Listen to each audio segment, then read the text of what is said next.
તો it's me FR and સ્વાગતમ આપ સર્વનું એક જ માત્ર યુટ્યુબ ચેનલ આરએફની મોજ એફઆરની મોજ યુટ્યુબ ચેનલ પર. મિત્રો, આપણી ચેનલ પર ધોરણ 7 સામાજિક વિજ્ઞાન પાઠ નંબર 8 પ્રાદેશિક સંસ્કૃતિનું ઘડતર સંપૂર્ણ સ્વાધ્યાયનું સોલ્યુશન જોવાના છીએ. મિત્રો, આની પહેલા આખી સ્વાધ્યાય સોલ્યુશન મૂકી ચૂક્યા છીએ. સામાજિક વિજ્ઞાનની આખી ચોપડી ધોરણ 7ની બધા જ પાઠના સ્વાધ્યાયનું સોલ્યુશન મૂકી ચૂક્યા છે. Link in description. આની સાથે સાથે ગુજરાતીનું જે નવું પાઠ્યપુસ્તક આવ્યું છે તેના વિડીયો પણ આપણે બનાવી રહ્યા છીએ. તો વિનંતી છે કે તમે એ વિડીયો જોજો, જેની લિંક નીચે ડિસ્ક્રિપ્શનના અંદર આપેલી છે. અને વિજ્ઞાનના વિડીયો પણ સ્વાધ્યાયના વિડીયો બનાવેલા છે, જેની લિંક નીચે ડિસ્ક્રિપ્શનના અંદર આપેલી છે. ચેક કરી જોજો. Late start. પાઠ નંબર 8 પ્રાદેશિક સંસ્કૃતિનું ઘડતર જોઈ લઈએ.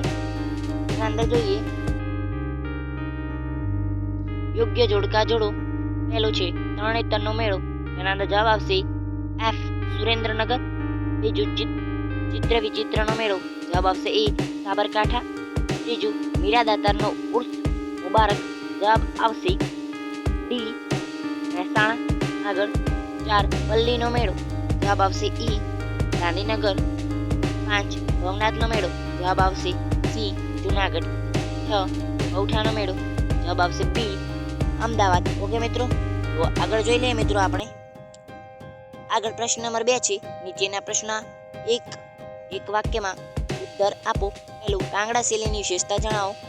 વાદળી અને લીલા રંગની સાથે કોમળ રંગોનો ઉપયોગ તેમજ વિષયોનું કાવ્યાત્મક નિરૂપણ એ કાંગડા શૈલીની વિશેષતા હતી. કાવ્યાત્મક નિરૂપણ એ કોની વિશેષતા? તો કાંગડા શૈલીની. કાગડા નહીં હોય, કાંગડા. બીજું, કેરળમાં યોજાતી નૌકા સ્પર્ધા કયા નામે ઓળખાય છે? જોઈએ જવાબ. કેરળમાં યોજાતી નૌકા સ્પર્ધા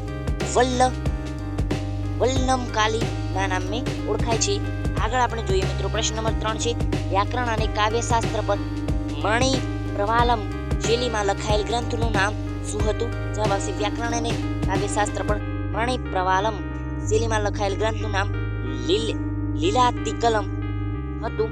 ચોથું, ગુજરાતી ભાષાના મહાન સાહિત્યના નામ આપો. ગુજરાતી ભાષાના મહાન સાહિત્યકારો નરસિંહ મહેતા, મીરાબાઈ અને ભાલણ હતા.